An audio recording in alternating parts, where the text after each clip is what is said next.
Okay. Looks like we have not crashed. Congratulations. That's what I'm always saying when I'm driving. And it looks like we have not crashed. Your passengers question, they're like, is that that's the usual way, right? It's not, that's not the normal exception. thing. Yeah. I'm glad when airplane pilots don't say that. Welcome to Denver, everyone. We have not crashed.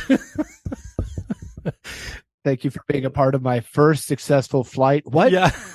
Doesn't exactly elicit confidence. I didn't want to tell you beforehand. I wanted to save that as a little landing surprise for everybody. Yes. A landing surprise, not crashing.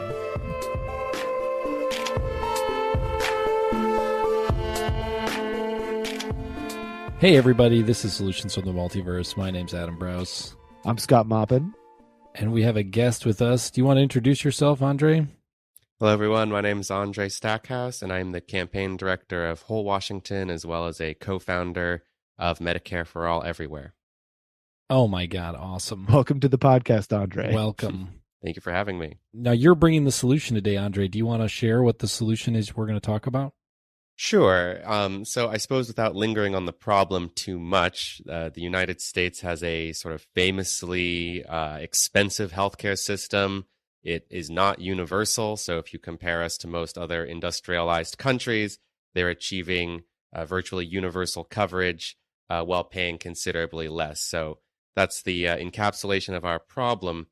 Now, the solution is difficult because this is something that healthcare activists have been working on for, depending on exactly where you think the beginning is, 50 years, 60 years.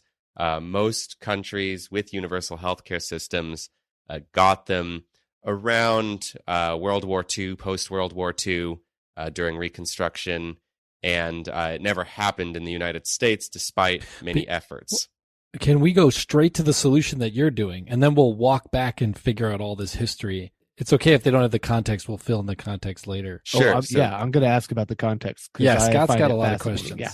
Thank you. Okay, so the solution is, in order to get federal, universal, single-payer health care, we start by passing it in a state, and we pass it in a state like Washington where we can take it directly to the ballot, where there's no filibusters, there's no parliamentarians, there's no vetoes.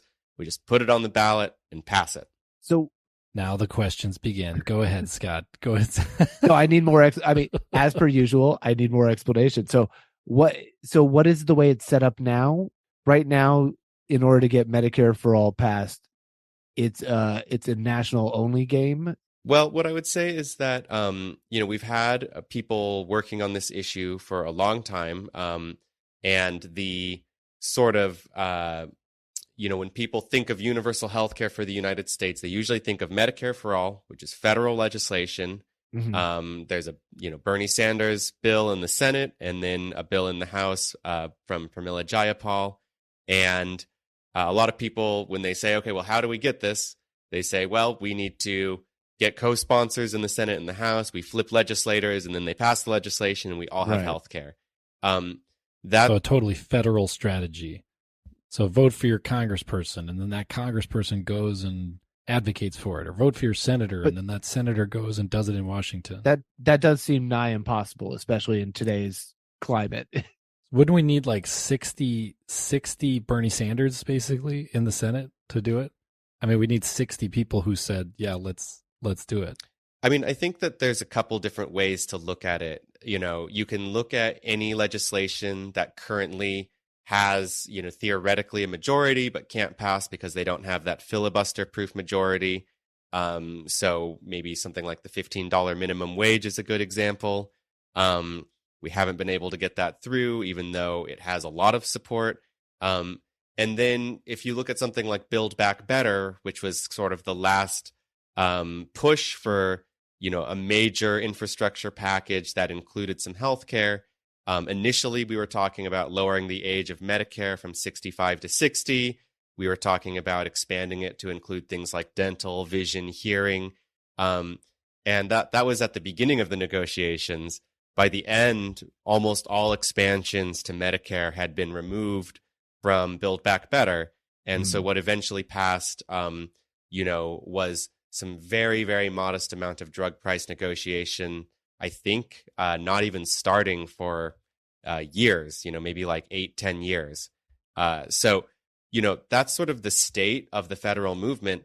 What I would say is if you look at any major federal change, right, big changes to federal policy, in almost all cases, if you walk back from there and you look at how did they get to the point where they could pass it federally, it's because you had movements that existed at state level that had organized people in their home states, and then in many cases had passed a statewide version of sort of what gets proposed federally. And that even applies to healthcare, right? So in the United States, we currently live under the Affordable Care Act, which was the last major reform to our healthcare system.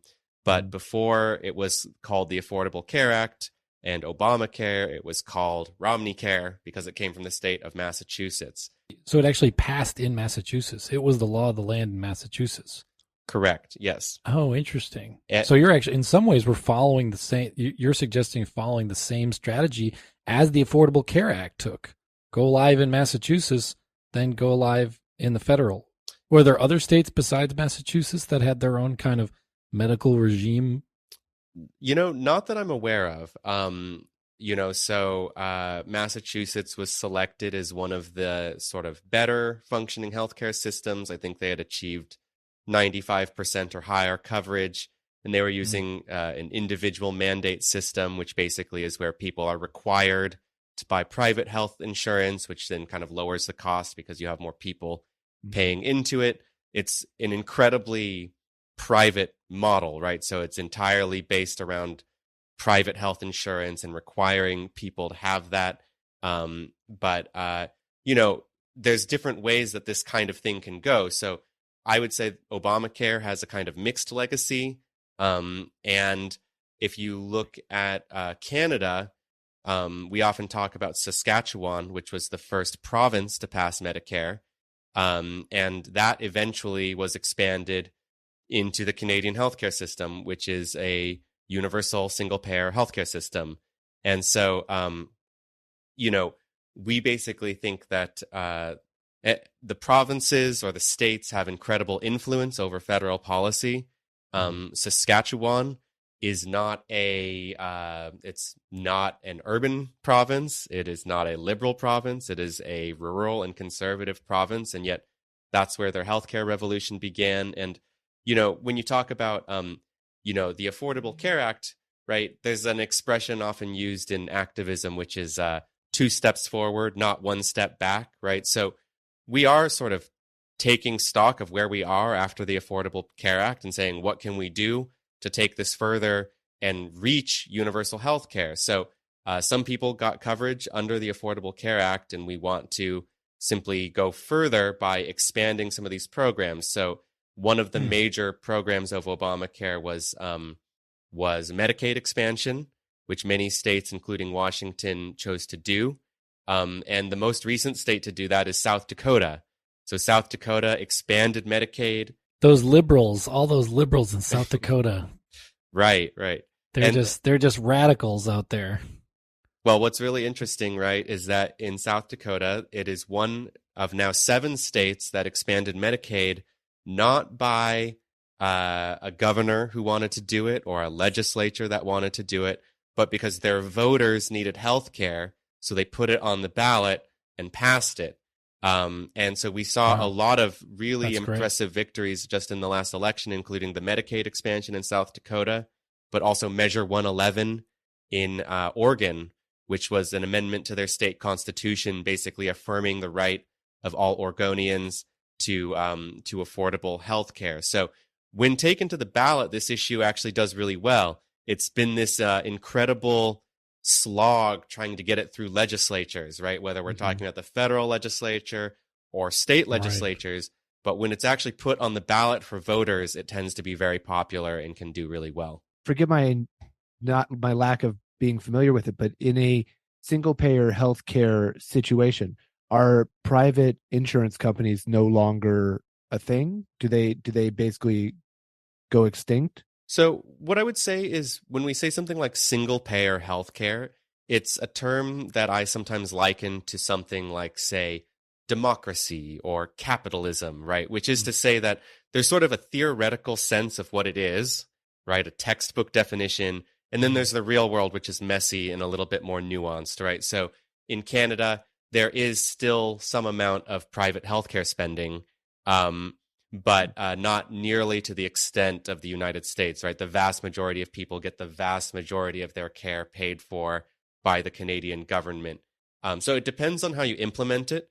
The idea, and in its sort of pure textbook instantiation, is that all financing comes from one place, which usually would be the government, right? That's why it's called single payer.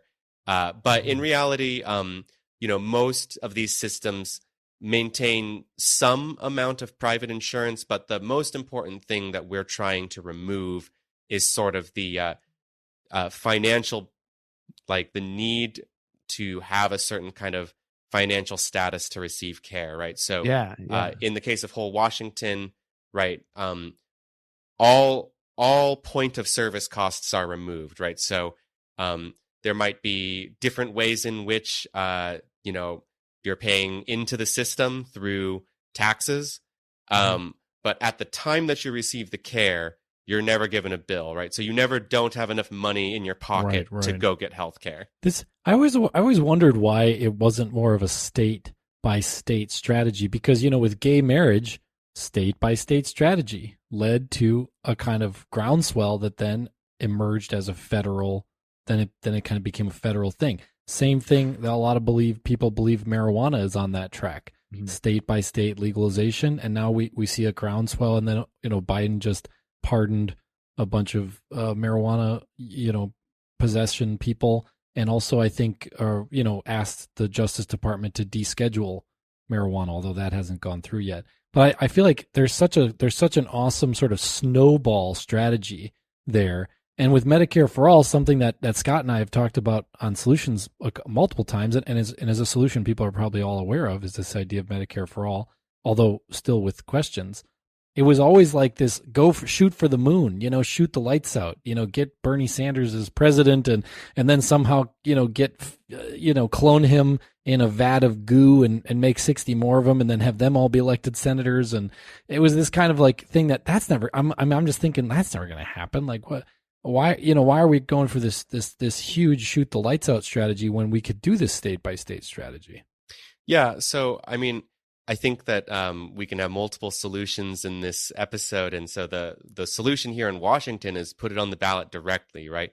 The solution for federal Medicare for All, I think, is this kind of through the states strategy that you're alluding to, which is to say that we need to be running these campaigns in every state that we can, every state that has a constituency for it, which, by the way, should be every state. Everyone needs health care. There are a lot of people in every state who are horribly treated by our healthcare system, and that provides the basis for that movement.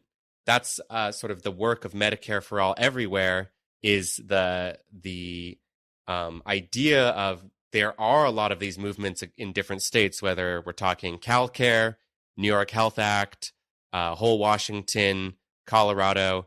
There are many states that are pursuing this at state level. So Medicare for All Everywhere is the idea that all of these campaigns will do better if they are connected to one another, if they're collaborating, taking notes and sharing notes, promoting each other's stuff to build that narrative and that mind share in the public. So that's sort of something that I think hasn't existed as much. Is a lot of these campaigns have been sort of in silos, and then they've also been siloed away from this federal movement. So you have this big divide between state and federal, and all of the states are on their own. Sometimes you have a further divide between legislative and initiative. And the idea of Medicare for All Everywhere is we are all basically working on the same big project, which is universal health care in the United States. So instead, we need to say, it's not about my strategy is the best strategy, or this is where, this needs to happen first, right? It's we're all working on this. If we all work together and in the same direction, we will eventually get there. Yeah, and I was asking because it does seem enormously popular. Like how ACA was a thing that used to be campaigned on, and now it's kind of gone by the wayside. It's like, oh, this is a popular thing. We can't campaign on repealing the Affordable Care Act anymore. And Medicare for All is the same sort of thing, where Medicare for All Everywhere. I asked about the insurance companies because it does seem like it would be enormously popular with everyone except the people who are losing money by not being in the mix anymore. And so those are the people, unfortunately, who get their claws into lobbyists and that sort of thing, and can kind of gum up the works and keep something from getting all the way to a place where people can vote on it and make it a reality. Transparently, I'm totally in support. I'm a huge fan of universal healthcare. I lived in Japan for 6 years where that was the law of the land, and it was delightful and wonderful. And now that's one of my main things that's like I lament about the state of our country, is that we don't see healthcare as a right or a thing that's important enough to provide to everyone, like front and center. Yeah, and even amidst a global pandemic, the reporting that I saw maybe about 6 months ago or so, and it was based on some academic research, it reported in Scientific American, but the estimate was that about 330,000 lives could have been saved over the course of the pandemic if we had just had a universal healthcare system. And we're not talking about inventing some crazy new medical technology, right? It's not based on, a vaccine that works better than the current one or anything like that. It is just the delivery of care to everyone in an equitable way would have saved a lot of lives. Yeah, it's just access to what we currently have already. Yeah. I'll even share too. So I used to run hospital billing systems in various states and in huge health systems. So I was overseeing and seeing how billions of dollars of health, bills were being collected and sent, and claims sent out to insurance companies. And it was literally like night and day. When you would bill Medicare, they would pay back. The Medicare would pay electronically, like within 24 hours. They would just get the bill and the claim, and they would just be like, yep, okay, paid and done. And the private insurance companies, without fail, it would go back and forth. The whole army of people in the basement of the hospital would be sending out claims. A whole army of people in the insurance company would be denying those claims and quibbling about how documentation wasn't done, or this or that or the other thing, or the timing of it, or the way the name was written, or they would try to find anything they could to reject it. And then the army of people in the hospital would again have to kind of fix things or change things or reapply or petition. And then the insurance company would wait all the way until the maximum time. So if there was a 2-week maximum time by law that you had to return, then they would respond 1 week, 6 days and 23 hours and 59 minutes later, then they'd respond. And so they were always just nickel and diming, and it created such enormous waste. Like, all those people didn't have to be doing that work, and all those insurance people didn't have to be doing that work. If it was all just Medicare, literally the bill would go out and come back within 24 hours. The hospital get paid, everybody get paid, and it was like a snooze. It was like so easy. Yeah, and one way that I sometimes put this, right, is we pay about twice as much as our sort of peer countries that have universal health care. We don't even achieve universal coverage. So I just say we already pay for the care. We just want the health care. Right. We're already paying. Yeah, there's a ton of work to be done when it comes to taking care of people, right, and giving them the care. And so we'd rather have all of those people, all of that money, all of that attention going towards actual care rather than administration primarily for the purpose of denying claims. Yeah. It becomes an American, like a uniquely American thing, because it doesn't exist in any of these other developed countries. It's a strangely American phenomenon. I have a friend from Ghana who came from Ghana. And he's this awesome guy. He's really smart. He's a software engineer. He is just this great guy. And he drives a motorcycle, and he got hit or got into a small accident, and a piece of like glass or plastic or something got embedded in his forearm. It's kind of a little gruesome. But anyways, he had this piece of plastic in his forearm, and he had to get it removed because it's like a foreign body, so you got to remove the plastic from your arm. So he went and got this little minor surgery to have this piece of plastic removed. And he was so completely flummoxed and this is a software engineer, a very, very smart software engineer. He was completely flummoxed and turned around. He got like 3 bills, like one from the doctor, one from the hospital, and one for like an adjustment or something. Each of the bills he thought he paid them all. And then it came back that something hadn't been paid. And then it was like just maddeningly insane. And he came to me because I was one of his friends, and he knew I knew about healthcare and about billing and stuff. So he came to me and was like, what is going on? In Ghana, this would never have happened. Like in Ghana, the health system makes more sense than in America. Yeah. Like I had the reverse of mentality when I was in Japan. My first experience with their healthcare system, I broke a bone in my foot at school while I was doing stuff with students. And I hobbled around the next day, and I hobbled into the school office, and they're like, what are you doing? I'm like, I messed up my foot. I think it might be broken. I don't know. It's all purple and blue. I can't really walk on it. And they're like, go to the doctor. And I'm like, no, I don't. I'm like, I can't afford, I can't go to a doctor. That's got to be super expensive for a broken bone, no less. And they were like, they just couldn't understand my hesitancy. They were like, you're hurt. Go to a doctor. Yeah. And then when I did, it was my first official broken bone. And I spent the next 6 weeks or whatever in a cast. I also hurt my foot in a universal insurance company, or in universal insurance land, I was in Germany, and I sprained the crap out of my ankle playing basketball. Like the loudest crack you've ever heard, just this like crunchy sound. It was kind of like it was just horrible. And it was swelled up huge, and they were the same thing. They were just like, yeah, we'll just go. And actually went to the emergency room because it didn't even matter. It was like, yeah, we'll go to the emergency room. So we went there, and I don't know. I waited an hour, which is like how shorter than you wait in an emergency room in America, even if you have insurance. And then they looked at my ankle, and they were like, okay, it's not broken. I don't think they needed to do an x-ray because they could just assess from like palpating it that it wasn't broken. And they're like, it's not broken. It's just really, really, really sprained. Here's some crutches. Go home. No bill, nothing. Perfectly professional. I saw a doctor. Like it wasn't just like a PA or something. Like I talked to a real doctor. It was great. Meanwhile, an enormous number of Americans live day to day with the reality that a significant health emergency could financially wipe them out permanently, which is... And you know who else? I mean, we always see it from this side, and we always talk about it from this side because, we think about the people, and we're people, right? We're citizens. So we talk about it from that perspective. But I mean, I'm also an entrepreneur and know a lot of like entrepreneurs and business people. You know who's really paying this price? It's the businesses.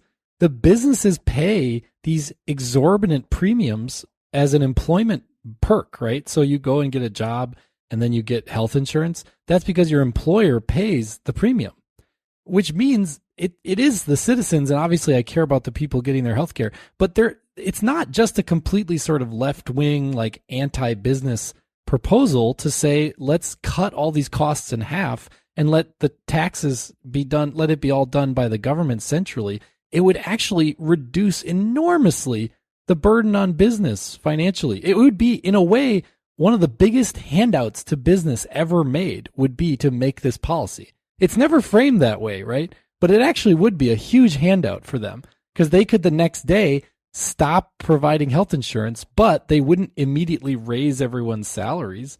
The salaries would stay the same, right? But they could stop paying all the health premiums. It's amazing how much money the businesses would actually get if we did this. So would that be, Adam? Would that be how you position it to corporate America? Yeah, absolutely. It should be called the American Medical Stimulus Plan. That's what it should be called, or something. It should be. I don't know why this is never underscored. Businesses would get hundreds of billions of dollars that first year. They would get in. They could just make money on. They could just make the money. I definitely don't know enough. Andre, does this sound like something that businesses could, like, are they allowed, like, is that going to motivate businesses? Basically, Scott's asking you if Browse is being well, I don't know. I don't know enough. So I was just going to start by saying, this is one of the really great reasons, I think, to try to get something like this on the ballot, because you get to actually have these conversations with voters. And a lot of the times people haven't necessarily, everyone is experiencing our healthcare system and usually are having not great experiences, but they haven't necessarily been given the invitation to think about a different way that it could work. And so by asking them to sign, you get to have that conversation. And, when it comes to businesses, I think you're completely correct. So Whole Washington, we have a bin system. If you go to wholewashington.org/sign, you can see bins all over the state of Washington with our petition sheets. And that's where you can go and sign. And if you want to grab a sheet, you can go and ask your friends and family to sign. And then when you're done, you can take it right back to that same bin and turn it in. And a huge number of those bin hosts for us are local businesses who support universal health care, who struggle to provide health insurance for their employees, if they even do at all. And I think what's incredible about this is, there's different ways to fund universal health care. Some people believe that you could do this at federal level without any taxes at all. At state level, you pretty much have to use taxes. It is a mix of federal and state money, but state money needs to be raised through state taxes. And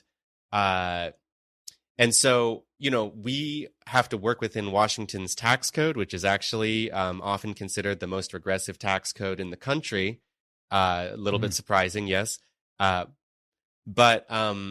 what's interesting is, the vast majority of the state funding for our plan comes from a corporate tax of 10.5%.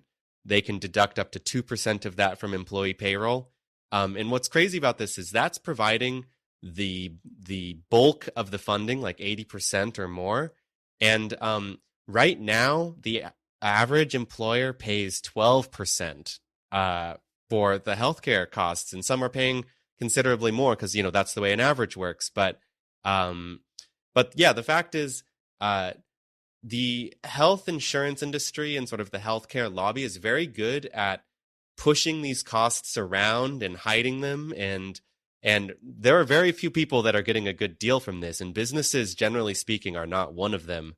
And so I definitely do think, and that's like, an established business case. The other case is, of course, the entrepreneurial case, which is you want to start your own business, but now you have to worry about losing your own healthcare while you're in a startup phase. And then how am I ever going to provide healthcare for employees, right? So from an entrepreneurial standpoint, I think it's like people are going to be free to pursue an education and then start that business that they always wanted to start. Or from a labor standpoint, you want to go on strike, you want better benefits. Having that relationship where your healthcare is completely dependent on your employer and your boss makes you less powerful as a worker. So it's interesting because I personally think that business and labor don't always have to be at odds, but I really think that this is one of those cases where it is both incredibly pro-labor and incredibly pro-business to have everyone have healthcare, because as a business, it's not just the money, it's that you now get to focus on what you actually want to do, which is your business. Yeah. You don't instead of pretending like you're a little health insurance company. Exactly. It's like, what? Why? This is crazy. Yeah, like, oh, okay, I buy and sell the goods, whatever. But what I really like doing is all this HR paperwork. Ooh, ooh la la. That's why I have a business. Yeah, exactly. Please pile that up. Yeah, it does seem like it removes a huge obstacle toward growth of a small business and being able to scale up, because like you were saying, that's a huge, the employer, like Adam, you were saying, the employer pays those costs for healthcare for their employees, and that's a huge chunk when you're trying to scale up. That's massive. And it's interesting that you guys chose in Washington to have it be a corporate tax. Is that written into the ballot initiative? Yeah. Like the actual funding is written in there too? So you can go to wholewashington.org/howwepayfor it and kind of see how this works. It is a little bit complicated, but yeah, it's a corporate payroll tax. As I said, 2% of that can come from employee payroll. The only other taxes, basically that same 2% goes to sole proprietors. So if you're a sole proprietor, it's 2%. And then an 8.5% capital gains tax. And all of these exempt the first $15,000, as well as in the case of the capital gains tax, home sales, retirement accounts, and other things like that. So the capital gains tax is really intended to help us create a structure in which the wealthiest people in Washington are going to be contributing kind of a fair share to this. Yeah, what makes the Washington tax code so challenging is that basically all taxes have to be flat taxes, and there is some legal disagreement on this, including with the capital gains tax that was passed just a year or two ago, the first capital gains tax in Washington. But generally speaking, you can exempt $15,000, and that's in sort of like firmly constitutional territory. But if you exempt more than that, it starts to be considered a progressive tax. And so this sounds like one of the challenges of doing a ballot initiative is that you have to really like write the legislation into the ballot initiative, because you can't just rely on a legislator to bang out all these details once you elect them. So that's a somewhat of a is that a challenge that other states are finding as well, that they have to really know that state's legislation and the tax code and do all that on their own without like a legislator to do it for them? You know, it's another one of those things that varies even here in Washington. The first initiative that we ran back in 2018 was much more of a citizens initiative with citizens language. You know, between campaigns, one of the things we've been able to do is actually introduce this as legislation into our legislature, which has not only allowed us to add things like financing and transition, but it's allowed us to get it vetted by certain state departments and really make it more robust as ready to pass legislation. Wow. That is not necessarily as required as you'd think. So what we're running is called an initiative to the legislature.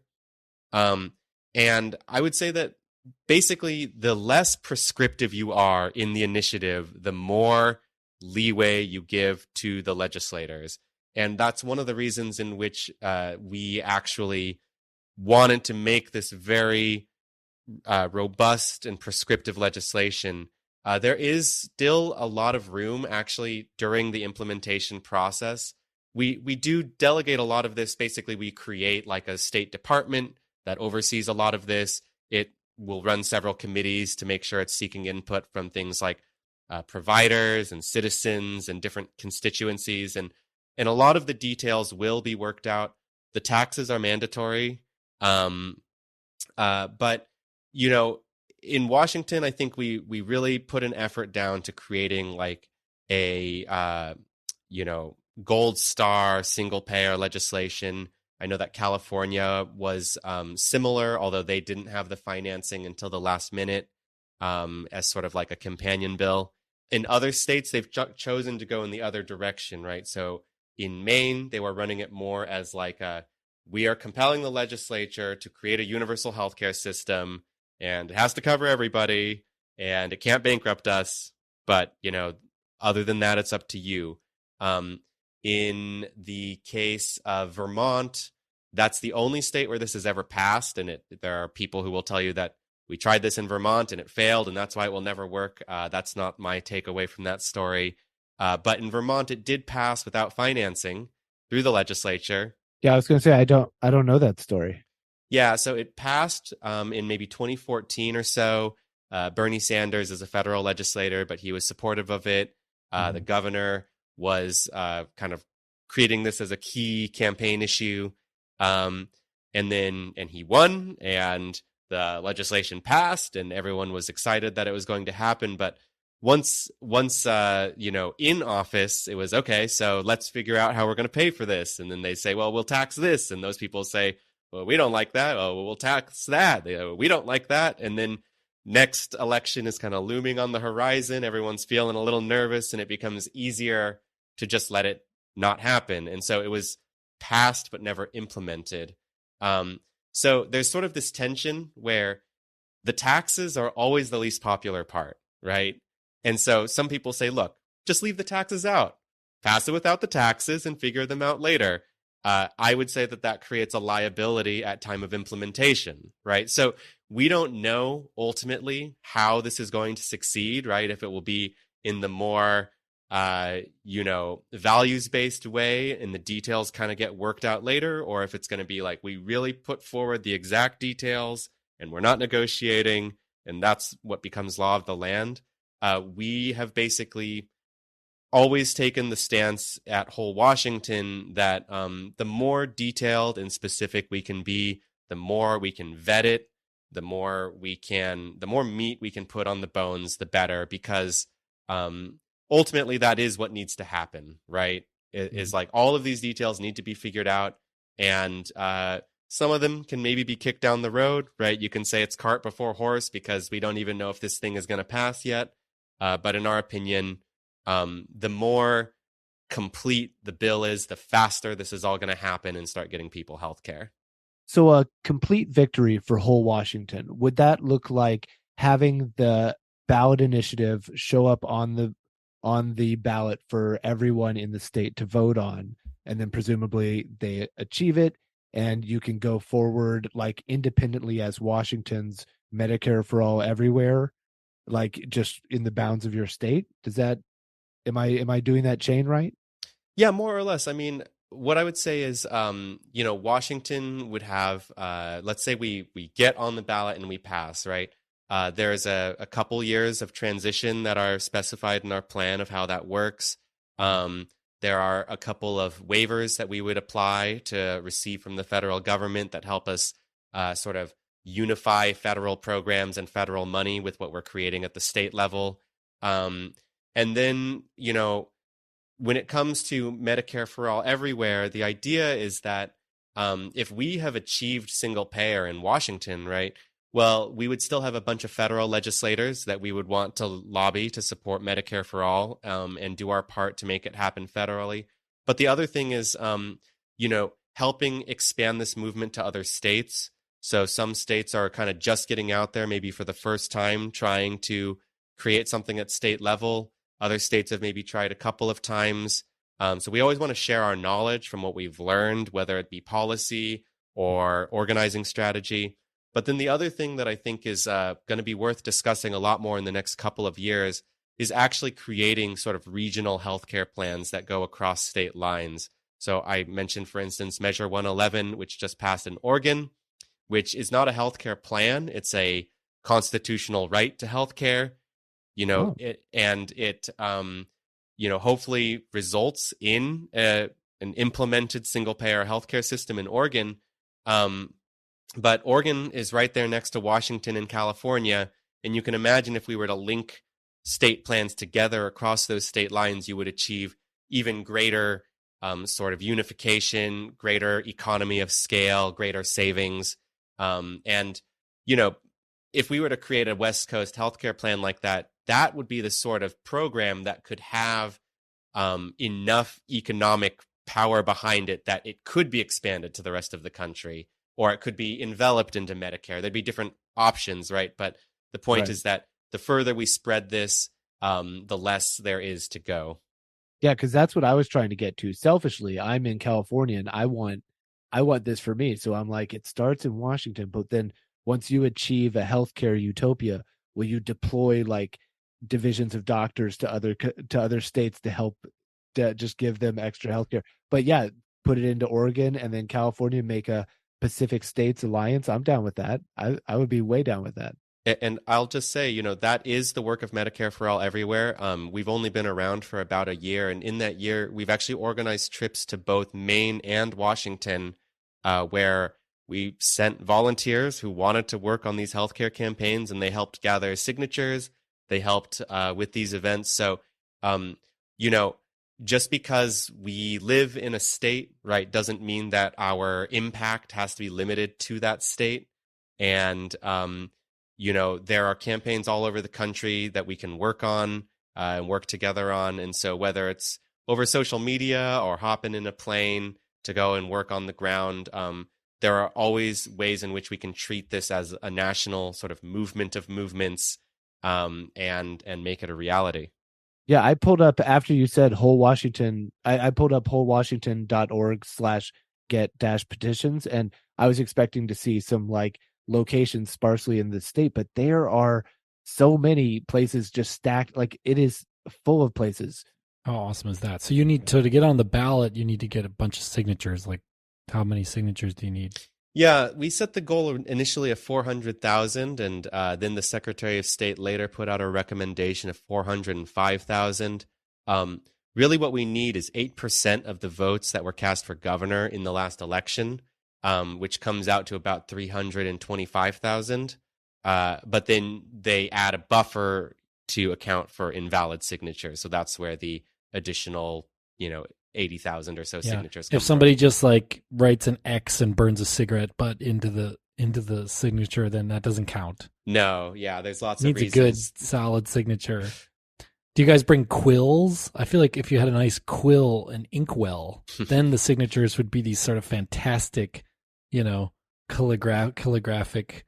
You think it's the tool? If you give someone a fancier pen, they're going to write more beautifully, just automatically. I don't know. Yeah, you see those French aristocrats with the big, big feathered quills, and they write pretty nice. I'm just going to throw that out there. They had years of schooling where like that was the only subject that they had to.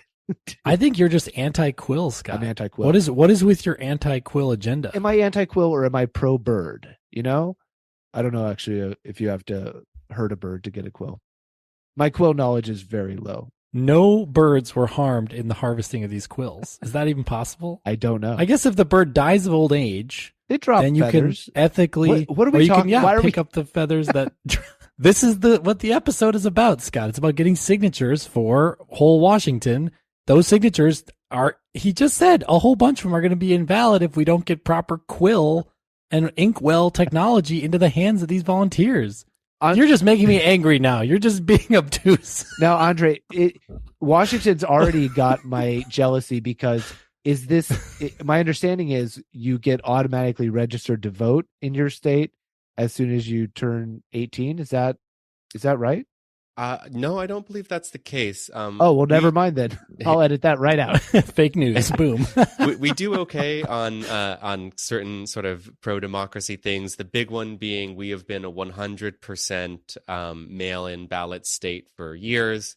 So you That's just get you get a nice voter pamphlet and ballot in the mail, and then you can just put it right back into your mailbox with no postage. Or if you procrastinate until the very last minute, like I have in the last couple of years, you can take it to a drop box and be sure that it'll get counted.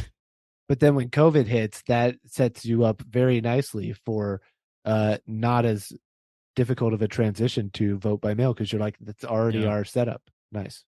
What I have one question, which is I like to dive into like what the kind of cascading or like follow-on effects of doing a really innovative new solution. And in this case, it's like, let's do this state-by-state solution. I guess we've kind of gotten into a little bit that it allows you to basically do this sort of state-by-state momentum building, like building a movement by momentum. Okay, so here's my question. There was also popularly on the campaign trail for president in 2020 discussions about like Medicare for those who want it. So like a single payer, or not, instead of a single payer, do a public option. But really, the public option is such a better option for most people that it would very quickly, large percent of the population would adopt it would be universal the public option, and it would become essentially universal. Is there any state that's doing a ballot initiative that does that? Not that I'm aware of. What I'll say is when it comes to expansions of public health care, I tend to be supportive. It always depends on the details. I will say, one of the benefits of a universal system, right, is by putting everyone onto it, everyone's benefiting, which makes it more politically durable. It also can remove a lot of that means testing. So we pay money when we create these systems like Medicare and Medicaid. Part of what we're paying is just somebody to say, hey, you're not eligible for that. Get out of here, right? And so when you have a universal system, it's just kind of no questions asked. Get in there, go see the doctor, right? So, and then there's a really classic pattern in the United States where we dump expenses into the public sphere and then all of the profits get put into the private sphere. Right. So when you think about something like Medicaid, right, it's sort of like poor people can be some of the most expensive people to provide healthcare for. So they get put onto a separate system where there are often budget cuts, where it's been highly privatized. And, Medicare and Medicaid were intended to be those stepping stones towards universal health care, and we've been waiting a very long time. So I guess what I would say is that most healthcare activists that I know, that I've worked with, that I've talked to, don't see a reason to put forward a public option. They basically say, we know what we want. It's single payer. It's public health care. And my opinion on it is basically that it's, if watering it down helps it pass, and then that helps people get health care, I'm fine with that. That's just somebody else's job, right? So Congress can water down Medicare for all and pass a public option. Joe Biden can water down Medicare for all and pass a public option. The problem is they haven't done either of those things, right? Right. So I'm going to stay here and keep asking for Medicare for all. And if you find the time to pass a public option, great. More power to you. Yeah, that's so cool. That's so cool. I love that attitude.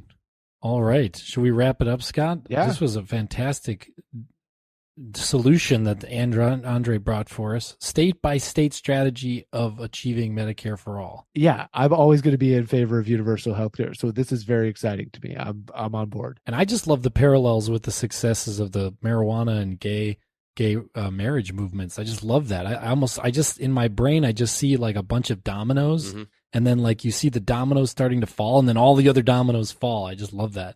And when I first learned about this, I just thought, man, that is so cool. Yep. It's a lot of things like women's right to vote, women's right to choose, both things that happened in Washington before they had happened federally. And another thing that I like to throw out is just, when it comes to these legislative sessions, it can feel like we have like one chance to pass Medicare for all every year. But when you expand your horizon to 50 states, it's like we got 50 chances to get a few wins under our belt. And our states are the size of European nations. Right. Right? I don't know what the population of Washington is. I'm sure it's at least as big as like Luxembourg. So in a way, if we get it, it's literally like almost a whole nation getting it, because the state of Washington it's a real population of people. So Andre, people can find you online at wholewashington.org. How would they contact you with socials? What would be the way through social media? Yeah, on most social media, my username or display name or whatever is going to be Captain Stack. So on Twitter, you can find me Captain Stack. Nice. That's where I'm most active. We'll throw that in the show notes too, all these links. Yeah, and then always feel free to email me, just Andre at wholewashington.org. If you want to get involved in any way, I always say that we need a universal movement to pass universal health care. So I really don't believe it matters where you are, how old you are, what your job is, if you're rich, if you're poor. This movement needs you. We will find a way to get you plugged into it. Oh, great. Yeah, just dig in and get involved. I love it. All right. Well, thanks, everybody. Thanks, Andre, for coming. Yes, thank you, Andre. And thank you, everyone, for listening. And we'll be here next time. See you next week. Bye. Thanks a bunch. Bye. Bye.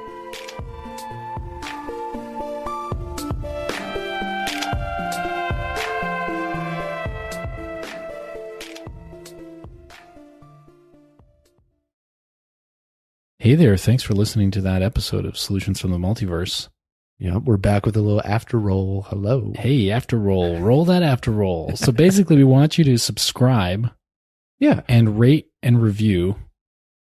And tell someone, like, take your favorite solution and send it to someone who you think would like blow their mind to hear it. Yeah, we love making the show. We're proud of it. And we're excited. We want other people to show. We know that the main way people find podcasts is word of mouth. I know that's true for me. I listen to my friends who also listen to podcasts tell me about ones, and I go, okay, I'm cluing into that. So we want to be part of that chain. So thanks for being a part of Solutions. Yeah. Thanks for joining us, and we'll see you again real soon. Bye. Bye.